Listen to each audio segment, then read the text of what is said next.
We welcome you into week 3 of the Mike Turner Show as Carson-Newman picks up a resounding 42-7 win over the University of Virginia's College at Wise Highland Cavaliers. I'm Adam Cavalier, the voice of the Eagles, alongside Carson-Newman head football coach Mike Turner. Mike needed a response in a pretty bad way after a frustrating and flummoxing loss to Wingate in week 2, and got it in spades against the Highland Cavaliers. You talked throughout the week about wanting a 4-yard mentality, wanting to win first down, and 9.8 yards a rush on first down. I'd say you did it. How proud are you of your team's effort and their ability to execute the desire of winning first down? Well, we stressed, and we felt like that was the most critical part of the game that didn't happen at Wingate. We made sure that they understood the urgency of that, and I think that was the greatest thing that our football team needed to know, that they needed to play with urgency. And we also told them that we were starting the 2019 season yesterday. That Saturday, that was starting the 2019 season. And it was an 8-week season, and see what happens, but we've got to go at them one at a time. And we watched Virginia-Wise on video and know how they attack people offensively and defensively, and we're a good, solid football team. But the way our kids responded in all 3 parts of the game, I was very proud of. What was it that enabled you to move the ball so effectively? 464 yards on the ground, 557 yards of total offense. The 464 yards, that's the second most rushing yards in D2 this year. You had some concerns about going against their defense throughout the week. Why were you so successful? Well, I think it goes back to the play with urgency, play with heart, and play together. And told the kids there's a tradition at Carson-Newman University in football. And one is it's a tradition of excellence, and that takes care of winning. It's a tradition of playing with physicality. And the greatest tradition is you play, and what you do, you honor the Lord in what you do. And I was very, very proud of them, how they went out yesterday and played with physicality. And again, it showed up. I think that our conditioning, our overall team conditioning and physical conditioning showed up and paid off yesterday. As much as we can talk about the offense, you can't talk about this game without mentioning the defense as well. Gave up a score in the first quarter and then absolutely shut down UVa-Wise. 6 3-and-outs, a couple picks. What stood out to you about the defensive effort on the day? Well, I think their tenacity, the physicality. In college football today, to hold somebody to 7 points doesn't happen very often with the wide open offenses as they are. And our kids played that way. They played hard. We've got to eliminate some penalties that we had that certainly aided them and kept some drives alive. But anytime you can get you 6 3s-and-outs, buddy, and get the football back to the offense, that's tremendous. Eagles get the job done over UVa-Wise, 42-7. We'll start breaking down the first half when we come back after these messages on the Mike Turner Show.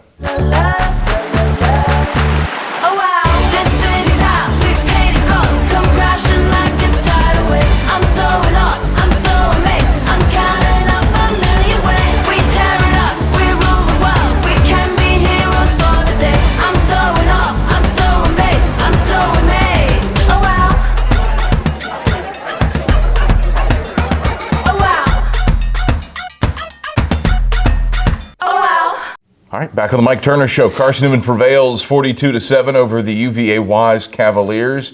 I'm Adam Cavalier alongside Carson-Newman head football coach Mike Turner. There's too many Cavaliers coming out of my mouth this week, Mike. I guarantee you. No relation, just for the record.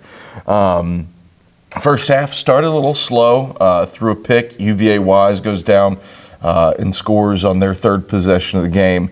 Don't want to say it was a shaky start. You had Devon Moore open on a streak and just stretch outside of his fingertips on the first drive. And then the pick, it felt like Braxton kind of got bumped off his route a little bit. What happened early that caused some consternation offensively? Well, I think you got, it's like we talked about last week. It was going to be a to be determined how they were going to try to play us. And what you wanted to do was go out and practiced all week with our kids. This is the base thing we'll do in this look. This is the base thing we'll do in this look, and still keep the part of play action, the sprint out, those type of things. Yeah.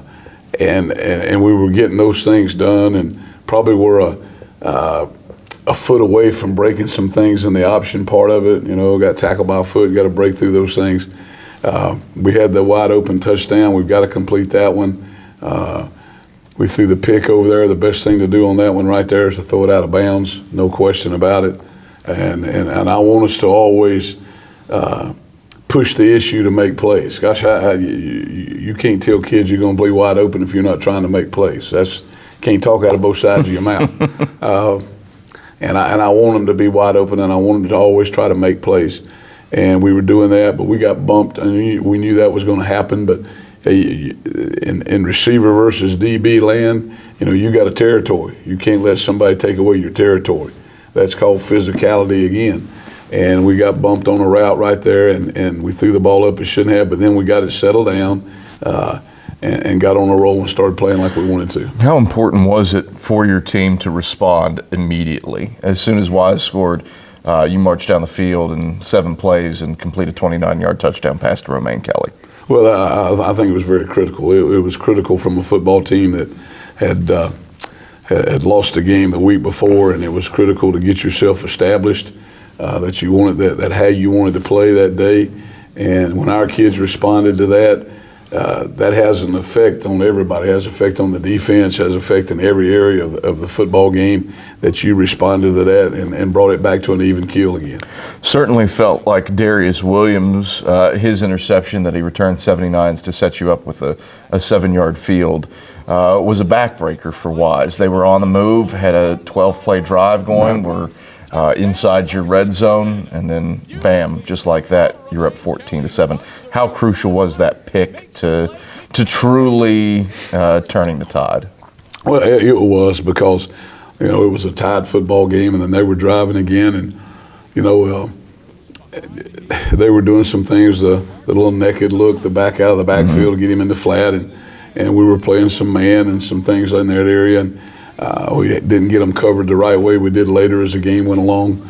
But, anytime you flip the field, in our defense, we'd talked Monday in the meeting that we weren't getting enough turnovers. And, gosh, those kids responded to that. Flips the field, puts you in a position to score quick.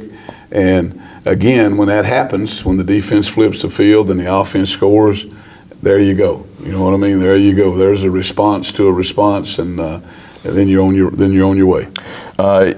Final stages of the second half, you have some chances in the 2-minute drill, miss a field goal, have to punt late. What'd you see that really the only dips offensively came in the final moments of that second quarter? Yeah, and that was frustrating, and that's where you can't carry it over to when you get to the locker room at halftime. You got to get that out of you out there. And we had a chance to make a play down there. We don't quite get it, and the solid thing is to kick a field goal with Nate Kraft. And gosh, what a great kicker he is, what a great weapon he is and going to be for Carson-Newman. Just pushes it a little bit to the right, I believe, if I remember. And then we got the ball back again and go into 2-minute mode, and we're making some things happen. And we were going to throw the screen, and I messed that up. But we've still got to continue to get better. It's about throwing the ball to the right person at the right time, and it's about protection. And we've got to continue to work on those. We've got too many weapons. We've got a Derek Evans and a Tyler Thackerson that can operate the option and throw the football, and we've got those kids at receivers that are weapons. Eagles up at the break, 21-7 on UVa-Wise. We take a look at those first half highlights. Evans takes the snap, fakes the dive, keeps it right side, plants his foot. He'll keep it across the 40, tripped up, and Evans gets near the first down marker, does pick up the first down up at the 41-yard line before their first 2 possessions. With the Cavs on the move, 1st and 10 from the Eagle 32. Crop will dump a screen to the left. It's complete in the backfield, and he'll use yardage. Addison Ironside grabbed it, but right in front of Darius Wood. Evans under center, split backs. Takes on 2nd and 2. Back to pass. Will go to Romaine Kelly along the right sideline. Kelly hauls it in at the 5 along the sideline. Tight ropes. Touchdown, Carson-Newman. Beautifully thrown ball to Romaine Kelly, who hugs the right sideline, makes a play, good catch radius, and scores from 29 yards away. Kelly beats the Marshall transfer, Marquise Hampton. With Anderson to his left. Low snap, picks it up, hands off Anderson. He's met in the backfield and dropped for a loss of 1. Alonzo Houston played it perfectly. Got a paw on Anderson's shoe tops and dropped. Johnson and Wimbush. Evans takes, option to the left side. He keeps it. Evans spurting free into the second level. Makes a man miss at the 30. Evans wheeling away across the 50. A stiff arm past the 40 boundary left side, and he's tripped up by Hamilton inside the 35 at the 32-yard line. Derek Evans makes some magic happen with the wheels to get into Wise territory. Well, Evans is so good and so natural with the fake drive and 2 third downs. Bernard from the gun on 1st and 10, Eagle 18. Throws behind his receiver Marks, and it's picked off. Darius Williams has it in his hands. Williams along the left sideline to the 30 and 20. Shaking and baking a man inside the 10, and Anderson will catch him from behind and drag him down at the Wise 7. Darius Williams, nearly his second career pick 6. He plucked it from the sky. Split backs behind Evans. Evans takes the dive. Evans will freelance, keep it himself. Evans will waltz to the house. Touchdown, Carson-Newman. Derek Evans is into the end zone for the second time on the ground this season, and the Eagles have scored 13 unanswered to take their first lead of the game. Chart now. Evans takes on 1st and 10. Gives on the dive to Marcus Williams. Williams a stiff arm across the 40. Williams on his horse inside the 20 and 10. He'll take it the distance. Touchdown, Carson-Newman. Logan Jenkins whiffed on Marcus Williams, and he made him pay. 54 yards to the house, the Apopka, Florida native. And the Eagles have a 20-7 lead with 4:20 to play in the second quarter. Well, you got to love what Carson-Newman does, not only as a team, but as a coaching staff. Drop from the gun will hand off straight ahead for no gain, make it a loss of 1.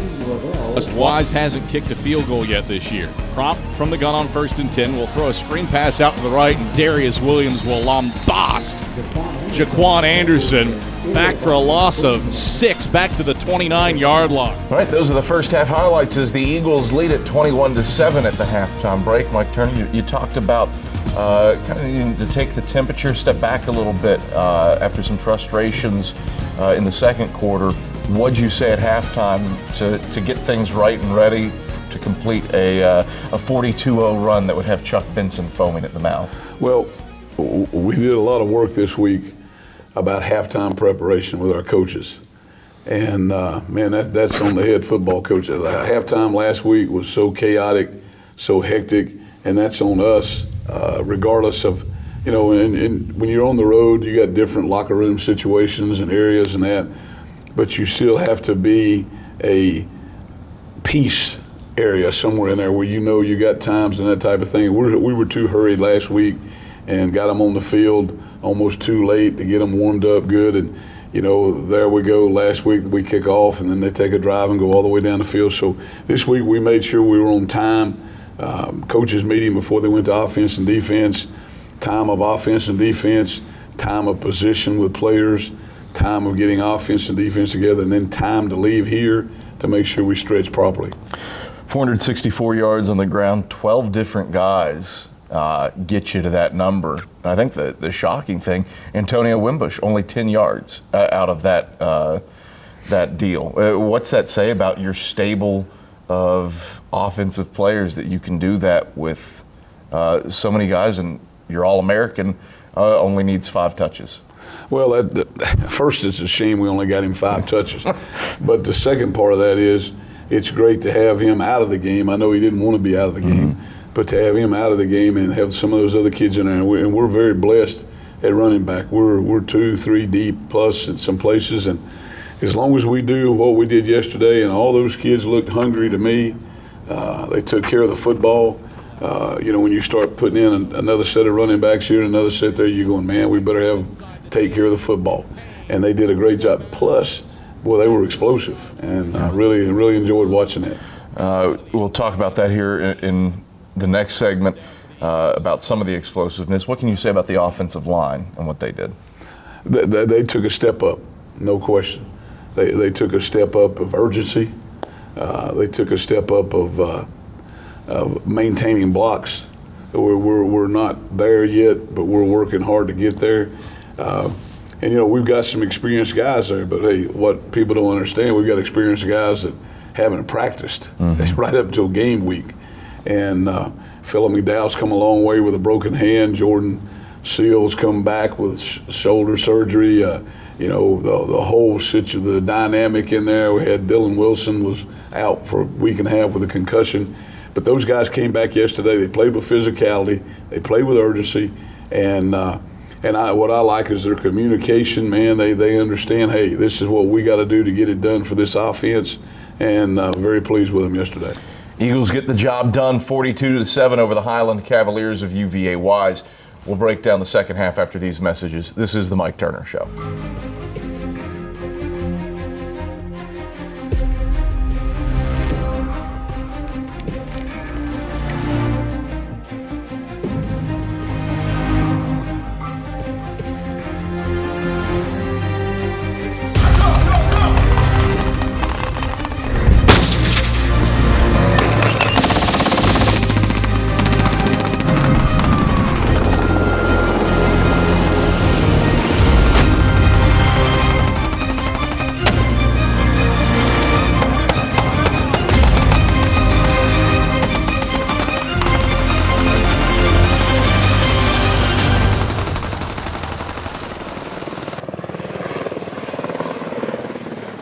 Back on the Mike Turner Show as Carson-Newman prevails over UVa-Wise 42-7. I'm Adam Cavalier, the voice of the Eagles, alongside the Eagles head man, Mike Turner.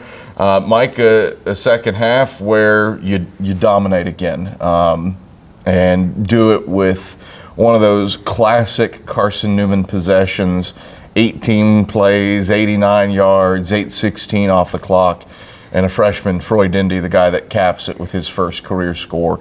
What'd you see on that possession where you really grabbed the thing by the neck and didn't let go? Well, it goes back to what we said, the urgency in this building right here before we went out of halftime. We had to go take the foot. We were going to get the ball first. It was critical for us to set the tone there. And then on that drive that we decided to go two tight ends and make them balance up and go at the line of scrimmage and see how they lined up and make a call and go execute it. And our kids did a great job. You go 18 plays, you go burst, 90-plus degree temperature, you know, and you're trying to play fast. You're trying to play hard, and you're trying to take care of the football. That does two things. That wears down the defense totally. It gets your defense 8 minutes over there with some Powerade. But it was great confidence builder for our kids. I really feel like that built their confidence up. Let's talk on Troy Dindy. Of your stable of freshman running backs, he certainly was the bell cow of that group on Saturday. 2 touchdowns, more than 60 yards rushing on just 6 carries. What'd you see from a freshman out of Lawrence, South Carolina, that has you excited for the future? Well, that's a young man that did exactly what we expected him to do. He has fought through some injuries this fall also, some nagging things that have kept him maybe from being 100%. But I was so happy for him and hugged his neck yesterday and reminded him about how we're all pushing. All right, and then what he did when he got his chance was very, very special. Probably have gone too long in this show without mentioning Derek Evans, 140 yards for him on 20 carries on the ground, 4 for 8 through the air for 78 yards and 2 scores, and felt like UVa-Wise did not have an answer for what he was doing, helming that offense. Well, I think it's any time that you play this kind of offense, especially the first time you play it, and you're going to do some things, like we said, we had no idea what they were going to do, and you're going to do some things that cause you some concern and cause you maybe a chance to stop you there, but you just got to keep going and find a way, find a formation, find a motion, find a way to get you the favorable situation. And you know, we're a better offense because we've got some people out there outside that are going to make people, I think, be more aware of them and have to account for them. But Derek did a great job of putting us in the right place at the right time. We still got to manage the game a little bit better, but hey, that's the third game of the season. We're going to get better at that. Talk about having some players on the outside. I'm going to have to go through a deep dive through the NCAA record books to find the last time a player had a 4-catch streak and they all went for touchdowns. That's what Braxton Westfield is on. He caught a beautiful ball on a 28-yard score to open up the scoring of the second half. Again, what can you allude a little bit more to what kind of a game changer he is and why you've been so successful in throwing the ball to him? Well, I think you've got to you can say that, hey, you got to account for him. All right, you're going to account for him, and you're going to account for the option too. Somewhere in there, there's a push and there's a give and take type of thing right there. And he's a young man that's full of confidence. He knows he has ability. He knows he has talent. But he's also a young man. I hugged his neck. I had to pull him down. He said, "I'm going tall. I can't hug his neck." But hey, we want to get him the ball more. But he also understands what you got to do to win a game. And when it gets down to the bottom line, you want to do this more. You want to do this more. Yes, but the bottom line is the success of your football team. And yesterday, in that drive with 2 tight ends in 8 minutes, could you done some other things? Yes, but at that time, in that situation, that was very critical in that game. You look defensively, Darius Williams is starting to put together. Right. He's already an All-American in his career. He's starting to put together that type of season again. Has led your team in tackles for 2 straight weeks, and I think I mentioned to you in the post game, you never want to see your safety lead in tackles, but it does not feel like he is that pull the lever, break glass in case of emergency tackle option. He's making stops up around the line of scrimmage. And I mean, he had 2.5 tackles for loss on Saturday as it was. What do you see out of your senior out of St. Petersburg that has led to him stepping up to the level that he has this year? Well, number one, Darius is a very physical football player. I mean, he's always got a smile on his face, and you like to see him be successful. Coach Slade and those guys, a lot of times in our defense, he's up there like another linebacker. All right, but he can still cover, he can still do all that, but he's going to make plays. He's a guy that is hard for our offense to account for because that's a safety up there pretty snug to the line of scrimmage. But it was great to see him make plays yesterday. Des Farrell back on track making plays. Our defensive front being physical. Guys like Rondro and Dede making plays. It was a good day because it's one of those days that, hey, you got to play hard, you got to play physical. It's 95 degrees or whatever, and that's where that heart, that's where that will comes in. Nice to see some of the depth showcased as well and see that depth rewarded. Jacob Varney, Right. A strip sack plus the fumble recovery. How pleased are you of what he's done, especially in some heat spelling guys like Montel Presley, Brian Bentley? Right. Well, you got to have those guys that, there's a guy that there's no explanation of how Jacob Varney could make plays except his heart, and he comes in, makes plays. This guy comes in and makes plays, the next man up deal. But, you can count on spelling some guys, not going down in the level of production, those type of things. And those guys, they battle their fanny off, all right, to put themselves in that position. Carson-Newman wins it over UVa-Wise 42-7. We take a look at those second half highlights. The first and goal Eagles from the Wise 4. Thackerson takes, gives on the trap to the right side for Troy Dindy. Dindy, Superman into the end zone. Touchdown, Carson-Newman. Troy Dindy, first career score for the freshman.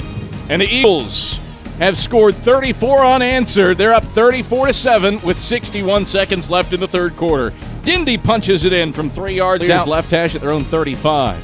Prop from the gun. Takes the snap, blitzed. He's hit in the backfield and sacked.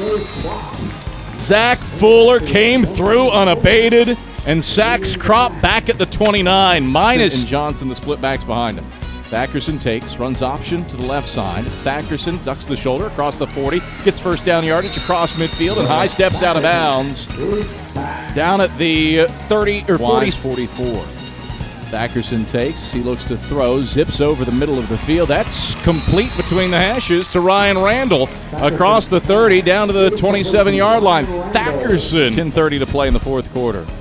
Thackerson takes, gives to Dindy on a trap right side. Dindy clear sailing in front of them across the 10 and 5. Dindy takes it the distance. Touchdown, Carson-Newman. Troy Dindy strikes for the second time today from 18 yards away. And the Eagles are up 41-7 with 10:23 to play in the fourth quarter.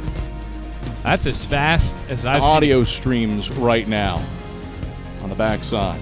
Red wine from the gun, back to pass on 2nd and 5. Throws over the middle of the field. That's picked off. Desmond Farrell steps in front of the pass. He'll return it across the 40 and 45. Forced out of bounds along the right sideline. Knocked out by Jefferson at midfield at the 49. A flag on the play came out when Farrell was returning it, so it'll probably stand as a pick. 2nd and 6, red wine from the gun. Back to pass, pressured, he's hit, drops the football, stripped. Eagles believe they have it. Jacob Varney was in the fray, and he's the guy that recovers it. 12 from the Cavs 22. Young, speed option to the left. Looks to pitch, does so to Brian Payne. Payne across the 15, tight ropes inside the 10, and Payne forced out of bounds at the 9-yard line. Hudson with the stop, keeps Payne out of the end zone, a gain of 13. Those are the second half highlights as Carson-Newman takes down UVa-Wise 42-7. When we come back on the Mike Turner Show, it'll be time for our Eagle Spotlight. That's after these messages.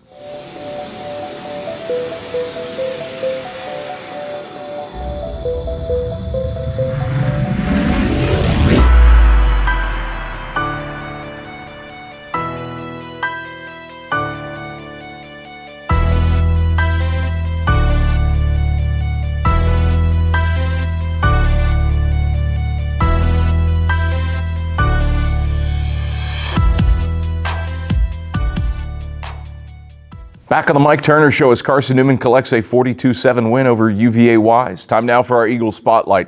And this week, Mark Mausner puts it on Trevor McCarroll. Trevor McCarroll's football journey has always been a bit of a roller coaster ride. After starting off in his hometown of Ann Arbor, Michigan, the tight end moved more than 600 miles south to Madison, Alabama, where he played high school football at James Clemens High School. And after a successful career there, he had dreams of playing college football. But with less than 2 months remaining until the start of the season, he still didn't have a team to call his own. That's when Carson-Newman came calling. And after McCarroll became an Eagle in 2015, his journey's still been a bit of a roller coaster ride, but it's been a roller coaster ride that has seen far more highs than it has lows. Well, it was actually a very fast process. I actually got offered a scholarship right like 6 weeks before we moved in for summer, and I signed it, not really knowing what I was getting myself into. I really had no idea that we were a run-heavy offense at first. Like I said, I had no idea what I was getting myself into, but I wouldn't change anything. I wouldn't go anywhere else. This place changed my life. All the coaches have invested in me and helped me become a man, and that's all I can ask for. And for McCarroll to evolve on and off the field, he first had to turn a negative into a positive, after receiving word that he would miss his entire freshman year due to injury. I had a pretty severe shoulder surgery coming into my freshman year, which obviously caused me to redshirt and miss the entire season. But that year was great. I did a lot of soul searching. I got to figure out who I am, who I want to be, and I got to grow up, and that's what I needed. I needed to grow up and become a man and learn how to act accordingly. And according to Carson-Newman offensive line coach Josh Turner, part of that maturation process meant McCarroll had to learn to control his emotions instead of his emotions controlling him. It's a rough sport, and a lot of times tempers flare, and Trevor's been able to kind of control that a little better over these last year and a half, 2 years. He's kind of gotten control of that, and he's really just been able to take some things that would be negatives and just keep positive about it. So McCarroll also quickly learned the importance of sacrifice. After a prolific pass-catching career in high school, the tight end had just 4 receptions in his sophomore and junior years of college. But that was because he learned to put the team before himself, as his blocking abilities allowed the Eagles to lead the South Atlantic Conference at 275 yards rushing per game back in 2018. I definitely had to learn how to sacrifice, learn how to not be a selfish player, not try to get it all from me, and get stats for myself.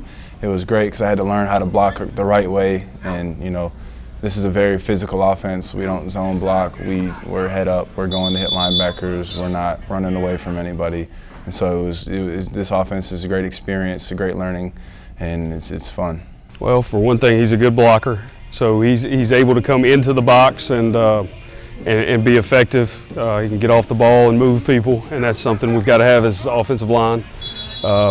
And then we're able to move him out of the box, and he's able to go compete with some of those safeties and DBs, and he's effective as a receiver. So. All that hard work and sacrifice paid off 2 weeks ago against number 19 Wingate when Trevor Makarov caught his first ever collegiate touchdown pass, a 79-yard score from Derek Evans. My quarterback, I trusted him. We work on it all the time. Offensive line blocked for me. Braxton Westfield came down, had a big block for me to get all the way to the end zone, and it was a great feeling. But my teammates, I think, were a little bit more excited than I was that I scored.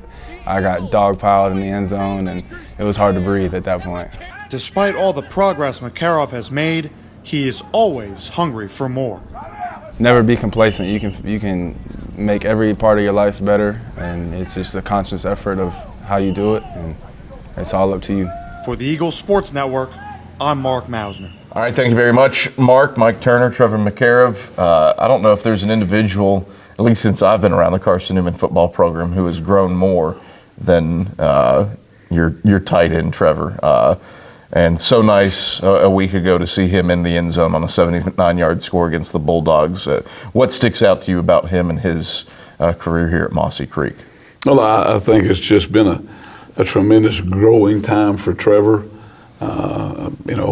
A time of having to make some changes in his life, a time of watching him to grow in certain areas, continue to grow as a man, but how he's grown spiritually.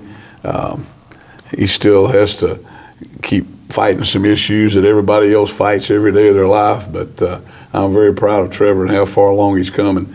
And I don't know that there's a kid on this football team that wants this football team to be more successful than Trevor does. And that's a special attribute. You talk about that. Obviously, it feels like this team has strong player leadership. How much did that play in on a day like Saturday where you had some oddities happen? UVa-Wise was delayed leaving Wise with some transportation issues, and yet it didn't seem to bother your team in the slightest. Having to go through warm-up, go into the locker room, come back out. Got to see the band perform a little bit. How proud are you of the way your kids handled not some strong adversity, but just something that could have thrown a wrench in things? Well, we found the part out where it was going to be a little bit of a delay. We thought 15 minutes at first, and that was after pregame. It worked out great. Good Lord looked after us there. We had a young man here, Peyton, yesterday that with muscular dystrophy, and yesterday was Coach DeCure, and what a great honor it was to be able to be our coaches and our program to be a part of that, to have Peyton here and his family. And Peyton's got a sister, Gracie, that's in school here at Carson-Newman, but we had him there, special teams meetings, offense and defense, then we had a team meeting. We started off with Peyton. And that extra time allowed us to really honor him and let him know how much we were thinking of him and what we were proud to have him here to be a part of our day yesterday. And our kids gave him a jersey, and his brother got a shirt, and of course Peyton was a part of the pregame. Yeah. So the time worked out just fine.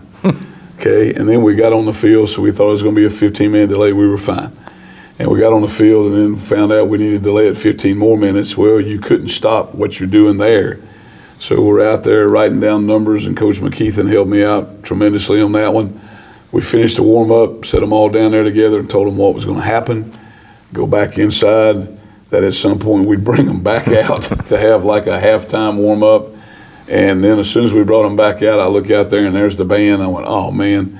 So I go out and see Pat Bivens and explain to her what's going on. She was very gracious, and we got that part done, brought them back in, took them back outside to get ready for the Eagle War Walk. And, if you don't have kids that have focus, if you don't have kids that understand things happen and how you adjust to that. College football is about adjusting.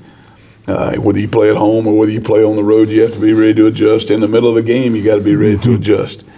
And they handle that well. The most person worried about all of that was me. Those kids probably didn't think a thing about it, and they got out here and got ready to play. So, yeah, very proud of them.